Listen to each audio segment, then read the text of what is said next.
여러분들도 밥 안 먹어도 배부른 때가 있죠. 합격을 하거나 아니면 큰 상을 받거나 놀란 일이 있을 때는 밥 먹는 거 다 잊어버립니다. 너무나 좋아서. 예수님에게도 이런 기쁨이 있었다는 것이죠. 여인이 고독했던 여인, 외면받고 버림받고 상처 많고 죄 많은 여인, 가족들과 사람들에게 늘 그렇게 상처받으며 살아갔던 이 여인, 그래서 사람들이 싫어서 그 사람들이 다니지 않는 시간, 그 시간에 광야로 나갈 수밖에 없는 이 여인이 예수님을 만난 이후에 물동이를 버려두고 마을 사람들에게 달려갔다라는 것이죠. 예수님은 이 장면을 보면서 마음이 너무나 기쁜 거예요. 그 여인이 치유되어지고 회복된 것을 보니까 이게 너무 마음이 기쁘거든요. 실제로 목회자의 가장 큰 기쁨은 그것입니다. 오늘 예배를 얼마나 많이 드리러 왔느냐? 좋죠. 많은 것들이, 얼마나 많은 사람들이 오는 것도 좋지만 실제로 가장 큰 기쁨은요, 한 사람 한 사람이 예수님을 만나서 변화되는 것입니다. 그 안에 기쁨을 찾고 그 안에서 즐거움을 찾게 되었을 때에, 그러면 내가 가난하고 내가 못 먹고 내가 힘들어도 모든 것을 다 극복하게 되어지는 것이죠. 예수님은 제자들에게 그렇게 말합니다. 야, 나에게는 너희가 알지 못하는 양식이 있어. 예수님에게는 제자들이 알지 못하는 양식이 있다라고 이야기합니다. 그것이 뭡니까? 제자들이 알지 못하는 나의 양식, 예수님의 양식이 무엇입니까? 그게 바로 예수님의 목적입니다. 얘들아, 나는 내가 사는 이유가 있어. 내가 먹고 마시는 이유가 있어.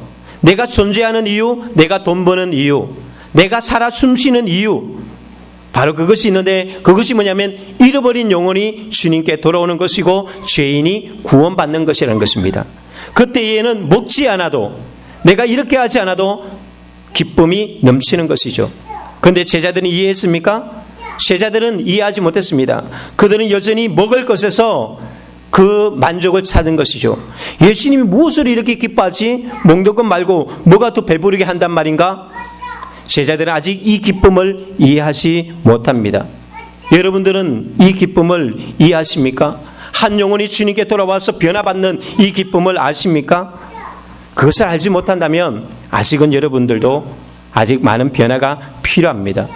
사람은 목적이 있을 때에 열정을 가지게 되어지고, 그리고 그 목적이 이루어질 때에, 그리고 우리는 날듯이 기뻐하게 되어집니다. 예수님은 당신의 양식을 이렇게 이야기합니다. 34절에 보면 하나님의 뜻을 행하며 그것을 이루는 것이 나의 양식이다라고 얘기합니다. 여러분들은 무엇이 양식입니까? 무엇이 기쁨이고 무엇이 즐거움입니까? 예수님의 양식은요, 하나님의 뜻을 이루어가는 것, 나를 통해서 하나님의 뜻이 이루어지는 것, 하늘의 뜻이 이 땅 가운데 이루어지는 것이 나의 양식이다라고 이야기합니다. 그것이 무엇이냐? 하나님의 마음을 아는 거예요. 하나님의 뜻이라는 것은, 그것을 행하며 이루는 것은 하나님의 마음을 아는 것입니다. 이게 참된 예배입니다. 사마리아 여인이 예수님 만나고 뭐라고 고백합니까? 예수님, 예배 드리고 싶습니다라고 이야기하지 않았습니까? 내가 어떻게 예배해 드려야 될까요? 그때에 너 이 산에도 저 산에 말고 신령과 진정으로 예배 드리라. 그렇게 얘기했을 때 메시아가 온다고 했는데 그 메시아는 누구입니까? 내가 바로 메시아다. 이 여인이 예수님이 메시아라는 것을 알고 확인하고 났을 때에 그는 어떻게 됩니까? 바로 마을로 들어가서 전도하게 되었습니다. 그때 예수님의 마음이 너무나 기쁘셨습니다. 이게 예배입니다. 예배라는 것은 하나님의 마음을 아는 것이 예배입니다. 우리가 찬양 드리고 기도하고 말씀 선포하고 이런 예식들이 예배가 아니라 하나님의 진실한 마음을 아는 것이 예배라는 것입니다. 참된 예배는 그분의 마음을 알고 그분을 기쁘게 하는 것이 예배라는 거죠.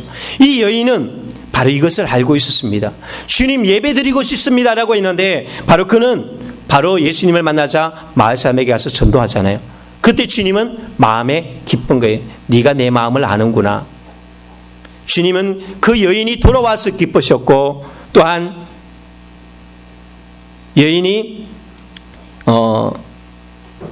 여인을 통해서 사람들이 주님께 돌아와서 예수님은 너무나 기뻤습니다. 그래서 다른 것이 필요하지 않았습니다. 소나 양이나 이런 것들 잡지 않아도 그분에게는 기쁨이 넘치는 것이죠. 제가 탕자비유의 일을 많이 이야기하는데, 탕자비유에 보면 두 아들이 있습니다.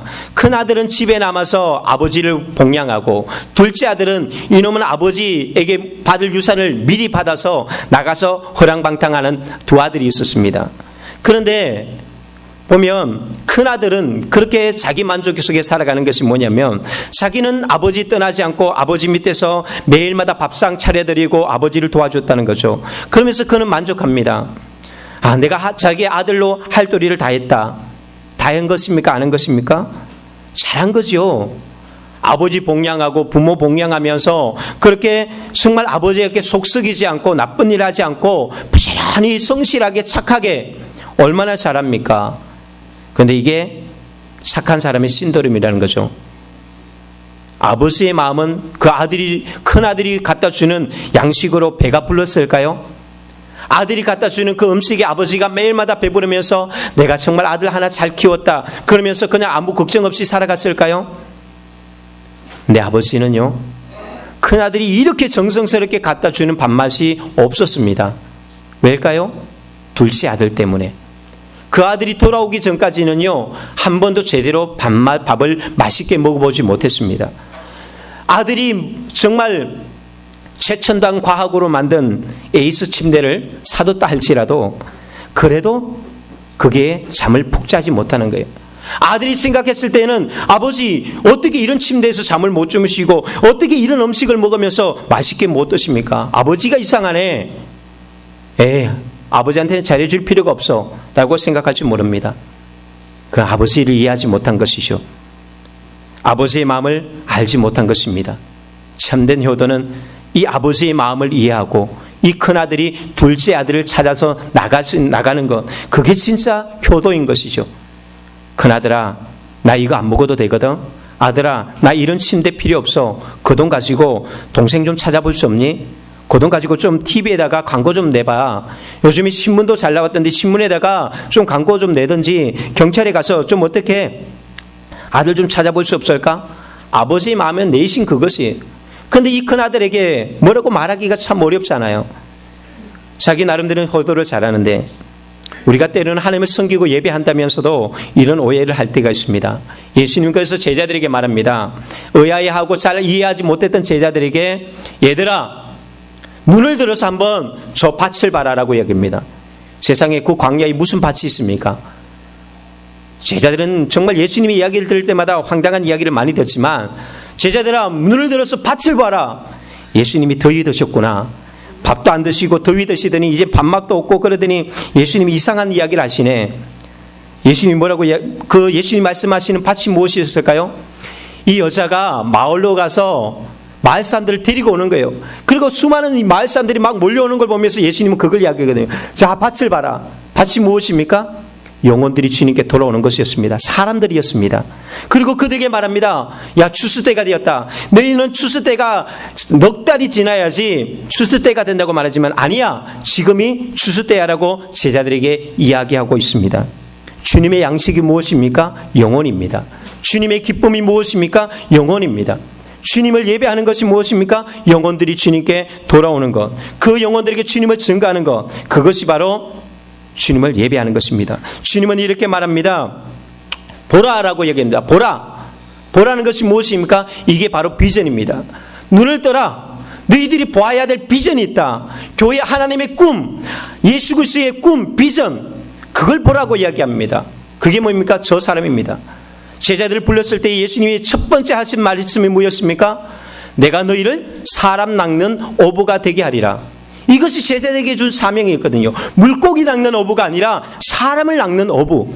그런데 바로 저들이, 봐라, 저들이 너희의 비전이다.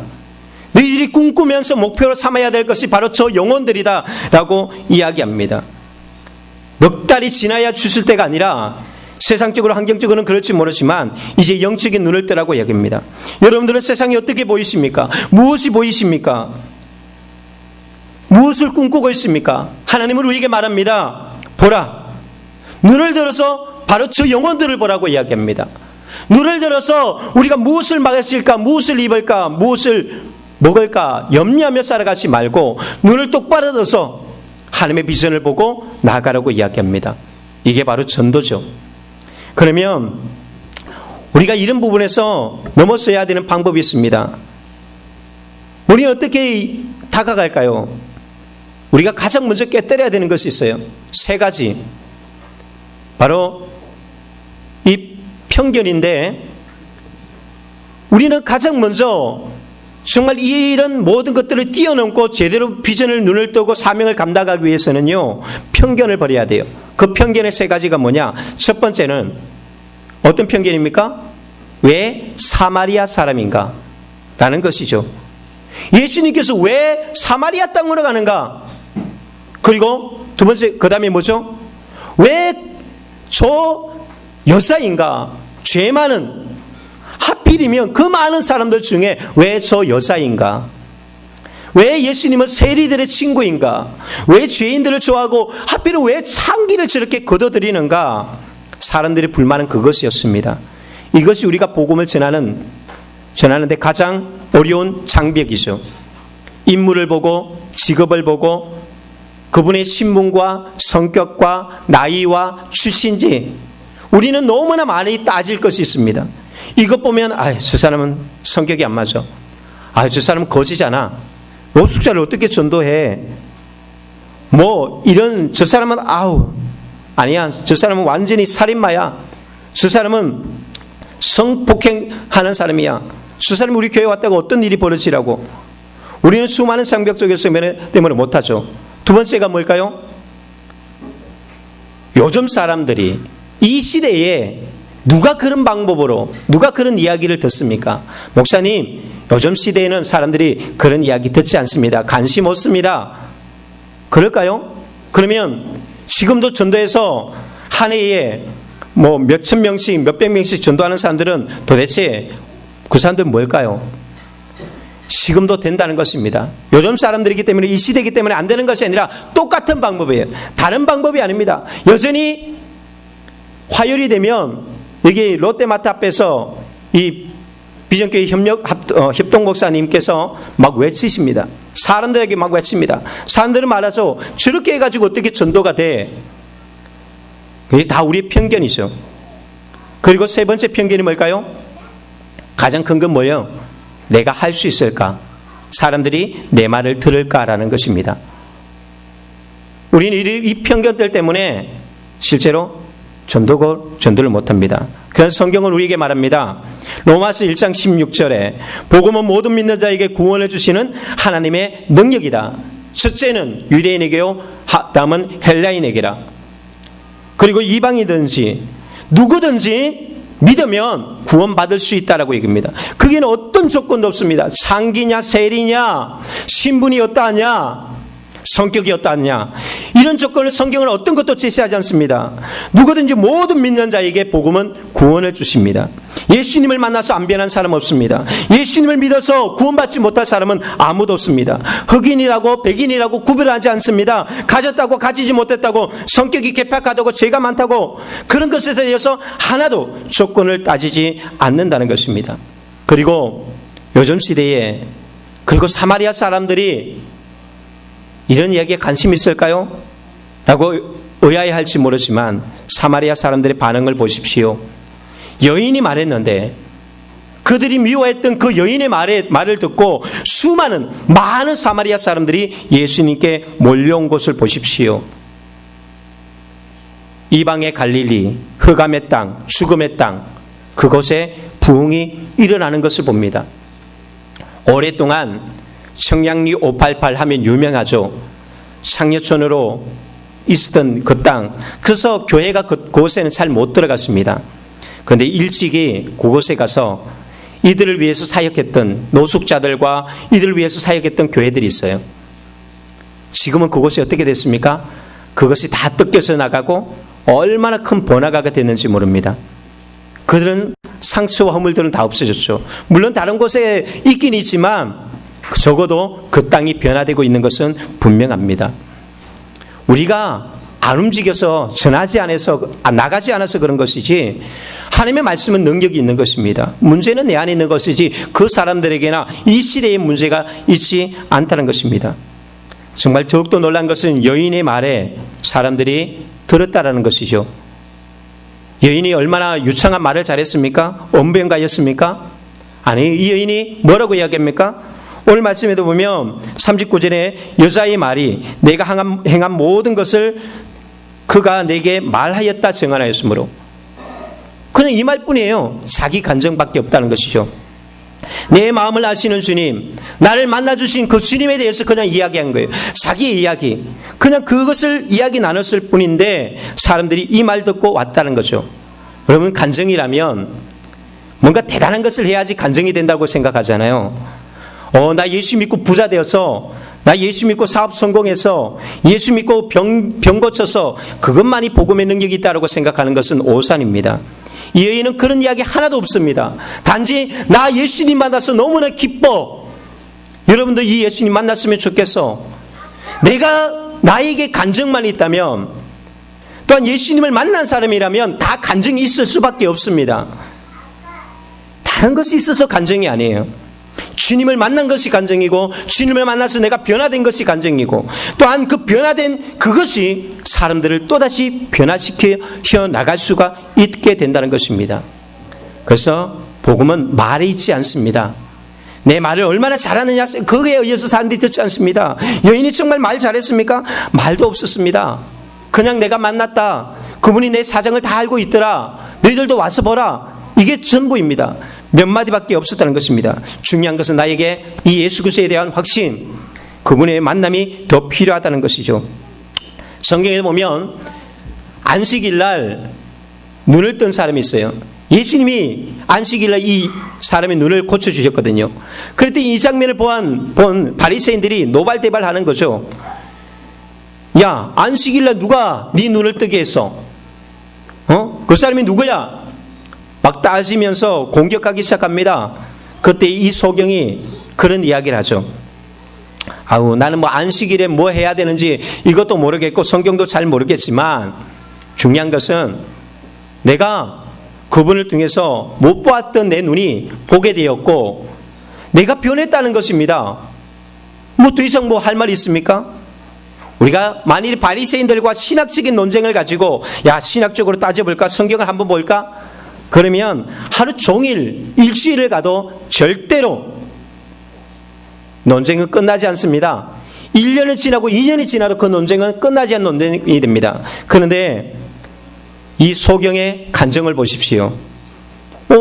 나 신학 몰라. 나 성경 잘 몰라. 그런데 나 예수님 만나서 나 변화받았어. 나 예수님 만나서 내 눈 뜨게 되었어. 할 말 있어? 그러니까 논쟁이 끝나잖아요. 간단해집니다. 바로 이 간증이 힘이 있는 것입니다. 예수님을 만나서 뭔가 간증이 있어야지 우리는 복음 전하는데 힘이 있습니다. 내적이든지 외적인 것이든지 저는 여러분들에게 이런 간증을 많이 가졌으면 좋겠습니다. 물론 그러나 오늘 핵심적인 것은 이런 이야기입니다.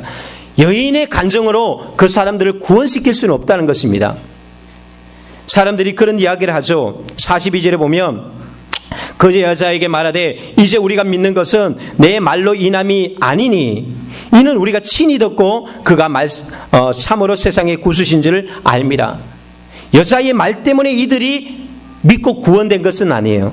간증은 무엇이 도구입니까? 간증은 그 사람들에게 동기 유발하고 그 사람들을 교회로 나오게 하는 것이 간증이지 그것으로 그 사람을 구원하는 것은 아닙니다. 왜? 그리고 그들은 주님께 나와서 주님의 말씀을 들으면서 이분이 정말 구원자이구나 라는 것을 알게 되었죠. 우리가 할 일은 그것입니다. 사람들 하여금 교회에 나와서 말씀을 듣게 하는 것입니다. 말씀을 들어야 믿음이 생기게 되어지기 때문입니다. 그래서 우리는 할 일은 무조건 데려다가 내 집을 채워라, 와보라, 그냥 주님께 와서 들으라고 이야기합니다. 그 듣게 하기 위해서 많은 방법들을 동원하죠. 어떤 사람들은 선물 공세를 합니다. 어떤 사람들은 이 방법 저 방법을 써서 어떻게든지 교회에 와서 한 번이라도 메시지를 듣게 한다는 거죠. 우리가 기쁨이 외삼촌 이야기도 했지만 그분이 어렸을 때 교회 안 나갔다면 그런 기회가 있을까요? 그분이 기억나는 찬송이 몇 가지가 있는데 예수 사랑하심은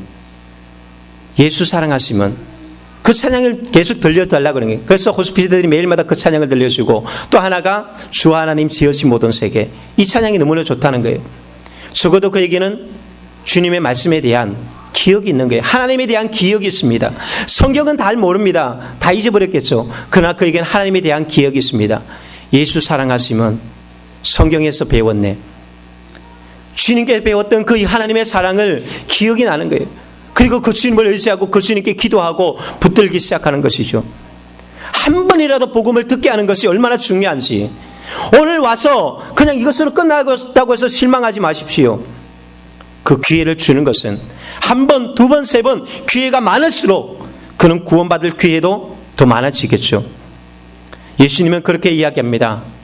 이게 이제 넉 달이 지나야지 추수 때가 되는 것이 아니라 지금이 추수 때라고 이야기합니다. 다 익었다라고 이야기합니다. 이들의 모습을 보십시오. 사마리아 사람들, 그 사람들이 예수님을 믿어? 그 사람들이 예수님을 믿을 것 같으면 내 손에 장을 지진다. 이게 사마리아 사람들이에요. 저놈들은 인간도 아니야. 저놈들이 어떻게 변화받아? 저 사람들 변화되지 않아.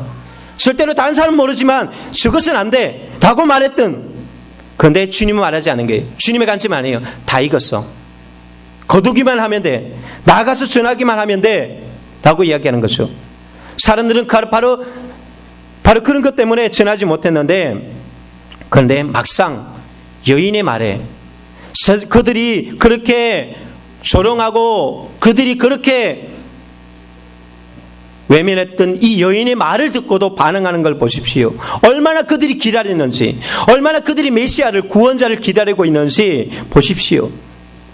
절대로 나중에 저 사람은 한 10년, 20년 지나야지 나오겠지.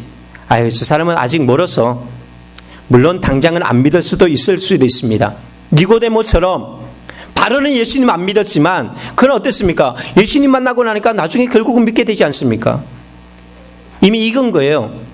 우리가 토마토를 시골에서 직접 먹으면 붉었어야지 먹잖아요. 그런데 장사하는 것은 붉은 것을 따는 게 아니라 새파란 것을 따지 않습니까? 바나도 새파란 것을 땁니다. 그런데 이것이 왜 땁니까? 다 익지도 않았는데 가면서 유통 과정 가운데 다 익게 되거든요. 소비자들이 앞에 갔을 때는 빨갛게, 노랗게, 맛있게 익어가기 때문에 믿다는 거예요. 우리가 그래서 주님은 이미 다 보는 거예요. 다 익은 거야. 낯을 대기만 하면 돼. 나가기만 하면 돼. 그래서 세상에서 가장 무서운 병이 뭔지 아십니까? 핑계병입니다.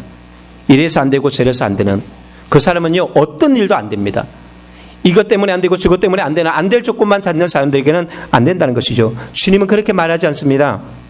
봐라, 모든 것이 다 준비되었다. 예수님이 가장 싫어하는 사람이 있습니다. 누군지 아세요? 이웃을 외면하는 사람이에요. 우리가 이것을 어떻게 아는지, 마태복음 25장에 보면 양과 염소의 비유가 있습니다. 양과 염소의 비유가 있는데 양들은 오른편에, 염소는 왼편에 둡니다. 그런데 예수님께서 왼편에 있는 자들에게 이런 이야기를 합니다. 저주를 받은 자들아, 나를 떠나 마귀와 그 사자들을 위하여서 예비된 영원한 불에 들어가라. 예수님이 왼쪽 편에 있는 사람들에게 이 저주받은 자들아, 너희들은 마귀와 함께 영원한 불에 들어가라라고 이야기합니다. 예수님 입에서 그 말이 나왔다는 것이죠. 그랬을 때 왼편에 있는 사람들이 너무나 황당합니다. 갑자기 왜 예수님께서 우리에게 이런 이야기하지? 그때 주님이 이런 이유를 합니다. 야, 내가 추릴 때에 너희들이 먹을 것 갖다 줬냐? 내가 목마를 때 마실 것 갖다 줬냐? 내가 갇혔을 때에, 내가 헐벗었을 때 입을 것 갖다 줬느냐? 나를 돌아보았느냐? 내가 병들었을 때에 너희들은 어떻게 했느냐?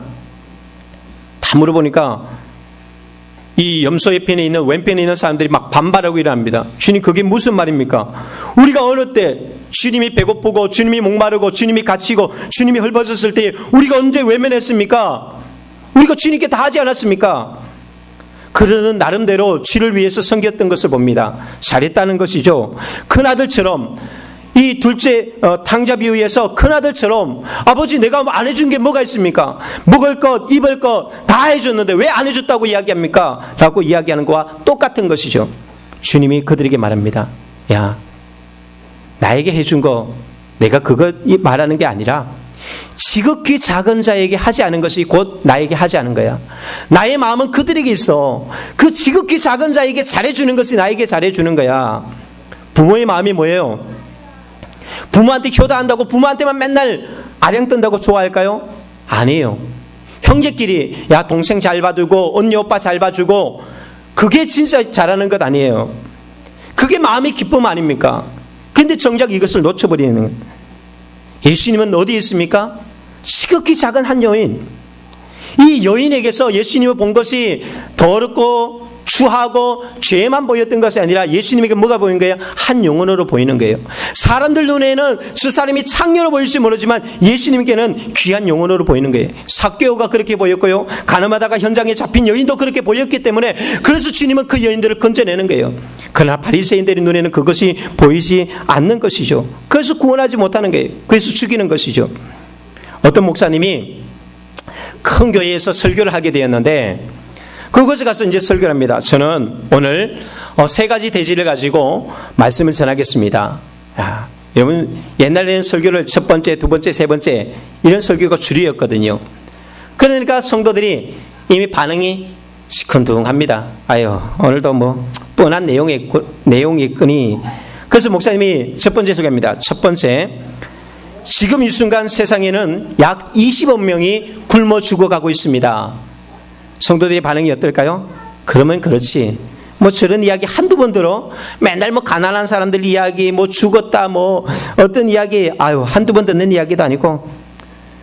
그리고 목사님이 두 번째, 근데 사람들이 눈이 번쩍 뜨입니다. 아니, 설교한 지 10초도 안 됐는데 두 번째 들어가 버리니까, 야, 오늘 설교 얼마나 빨리 끝나는가? 눈이 번쩍 뜨이는 거예요. 두 번째 이런 이야기입니다. 여러분 중 대부분이 이 사실에 대해서 조금도 관심이 없다는 빌어먹을 사실입니다. 회중들이 난리가 났죠. 아니 목사님이 빌어먹을 막 그들은 놀라고 분노하고 웅성거리기 시작합니다. 그리고 세 번째 합니다. 세 번째는 오늘 크리스찬들의 진정한 비극은 20억 명의 사람들이 굶어 죽어가고 있다는 그 말보다 목사가, 설교자가 빌어먹으리라고 한 그 말에 광분하고 있는 것입니다. 그리고 그분은 채 1분도 되지 않은 설교를 마치고 강당야성에서 내려갔습니다. 그 설교는 어떨까요? 우리가 경건하게 주님 앞에 예배 드린다고 옷을 입고 나와서 예배 드리고 내가 예배 잘 드렸다, 주일 지켰다 라고 우리는 그 경건의 모양을 갖춘 것으로 만족할지 모르지만 주님은 한 영혼에게 있다는 것입니다. 한 영혼에 대한 태도. 20억 명이 죽어간다는데도 끄떡하지 않았던 사람들이 그 한마디 말에 반응한다는 것은 우리가 지금 어디에 관심을 가지고 있고 우리의 믿음이 어디 있는지 알게 되는 것이죠. 주님의 양식은 얼마나 배부르고 얼마나 성공했는가, 너희가 얼마나 인기 있는 연예인이 되었는가, 얼마나 큰 기업을 이루었는가, 얼마나 많은 복을 받았는가, 주님의 관심은 거기 있지 않습니다. 우리는 그거 가지고 간증하고 싶죠. 그러나 주님은 그 간증 듣지 않습니다. 사람들은 좋아할지 모르지만, 나는 기쁠지 모르지만, 제자들은 신나서 주님 먹을 양식이 있습니다라고 말할지 모르지만 주님에게는 한 영혼애가 있는 것입니다. 여러분들은 어떤 설교에 반응하고 있고 어떤 말씀에 반응합니까? 늘 그런 이야기, 세계에 죽어가는 또한 멸망되어져 가는 저 영혼들에 대한 이야기는 관심이 없지만 오늘 내가 축복받는 이야기에만 관심을 가지고 있지 않습니까? 사람들은 모두가 영원을 사모하는 마음이 있습니다. 전도서에서 그 이야기를 하거든요. 사람들에게는 다 영원에 대한 목마름이 있습니다. 제가 뉴스를 보다가 이 장면을 봤는데 이게 잘 보일지 모르겠지만 이게 수많은 행렬이 있죠. 이게 1년 내내 그치지 않는 행렬인데요. 뭘 보기 위해서 하느냐. 힌두교인들이요. 이게 산이 정확하게 어떤 산인지는 모르겠는데 아마르나스라는 그 동굴이 있는데 이 뭐 그런 산인지 모르겠어요. 이게 해발 4km 해발 4km가 넘는 굉장히 높은 산이에요. 그런데 이 산에 이 사람들이 가는데 그 동굴에 가면 얼음 비석이 있어요. 보면 여기 얼음이 있죠. 이 비석이 있는데 이거 보고 오면 영생을 얻는다고 생각하는 거예요. 그래서 이 산물에 엄청나게 산물에 그들은 목욕을 하고 여기 갑니다. 이거 보려고 1년에 수십만, 많게는 수백만까지 이 얼음 이 비석 하나 보려고. 여름에도 녹지 않는데요. 당연하죠. 높으니까. 그럴 것 같으면 우리나라 그 습빙고에도 녹지 않는 얼음이 있지 않습니까? 그런데 더 놀라운 사실은 뭐냐? 최근에 이 얼음이 다 녹아내렸다는 것입니다. 조명을 쌓고 사람들이 하도 만져가지고 신이 없어졌대요. 그런데도 온다는 것입니다. 이게 사람이 얼마나 영생에 대한 소망이 있는지 갈망이 있는지 보여줍니다. 찬송가 503장에 보면 그런 말씀이 있습니다. 그런 가사가 있습니다. 어떤 사람 무상 앞에 복을 빌고 있으며 어떤 사람 자연 앞에 사랑 요구하도다. 얼마나 사랑에 목말라 있는지, 얼마나 뭔가 살고 싶어 하는지, 그래서 헛된 우상 앞에 다 썩어 빠진 그 고목 앞에 가서 비나이다. 이게 얼마나 절망스럽습니까? 왜 얼마나 못났으면 그 썩어진 고목 앞에 가서 아무 말도 없는 그 바위에 가서 다 녹아내리는 얼음 앞에 가서 나 좀 살려달라고 외치고 보면 사람들이 그만큼 절박하다는 것을 보여줍니다. 여인이 목말랐던 것처럼 사마리아 사람들이 메시아에 대해서 그렇게 목말랐던 것처럼 사람들은 지금도 목말라하고 있습니다. 그런데 19세기의 쇼펜하우어라는 유명한 철학가는요, 어떤 말을 했는지 아십니까? 야, 사는 것은 고통이야. 생즉 고통이다. 살아있는 것은 고통이야. 네가 가장 행복한 법이 무엇인지 알아? 자살하는 거야. 19세기 철학자들은요, 쇼펜하우어만이 아니라 그 시대의 철학자들은 이렇게 외쳤습니다. 그래서 그 시대의 젊은 사람들이 지금도요, 이 쇼펜하우어의 이 철학책을 보고 대학생들이 자살하는 사람들이 얼마나 많은지 모릅니다. 그래, 가장 좋은 선택은 내가 젊었을 때 그냥 일찍 죽는 거야. 내가 뭐 이 비참한 꼴을 모아보려 보면서 살아가. 그래서 죽음으로 몰아가는 거죠. 그러나 정작 쇼펜하우어는 어떻게 사는지 아십니까? 안 죽으려고 자기 베개맡에다가 항상 권총을 두고 잠을 자고 그는 장수하면서 오랫동안 살면서 그렇게 살았다고 이야기합니다. 이걸 가지고 개똥철학이라고 하죠. 말도 안 되는 소리 가지고 수많은 사람을 죽이겠다는 거죠. 물은 물이요 산은 산이로되 뭐 그러면서 뭔가 있는 것처럼 저게 무슨 말이지? 아무 말도 안 해요. 아무 이야기도 안 해요. 그런데 그게 사람들이 갈급하니까 그냥 그 개똥철과 같은 이야기들 사람들은 듣고 거기에 사실이 인생을 투자하고 있다는 것이죠. 그런데 그 똑같은 19세기에 웨일즈와 스코틀랜드와 이런 곳곳마다 어떤 일이 벌어진지 아십니까? 믿음의 사람들이 그 시골 마을, 또 한때 어떤 사람들은 광산에 다니는 광부가 붕을 위해서 부르짖었을 때요, 그 사람들이 거리마다 외치기 시작했을 때에 사람들이 얼마나 많이 살아났는지 모릅니다. 웨일즈라는 도시는요, 붕이 일어나면서 술집이 없어지고 그다음부터 사건과 사고, 살인, 강도 사건들이 막 줄어들기 시작하는 거예요.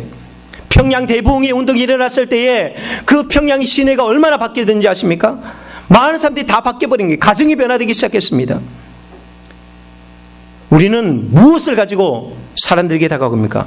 때로는요, 성도들 신앙에도 개똥신학이 있습니다.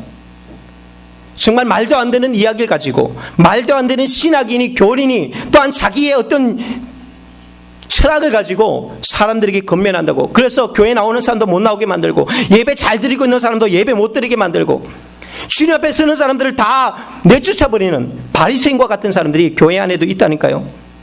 자기 신학 때문에, 자기 교리 때문에 죽여가는 사람들이 있다는 것입니다.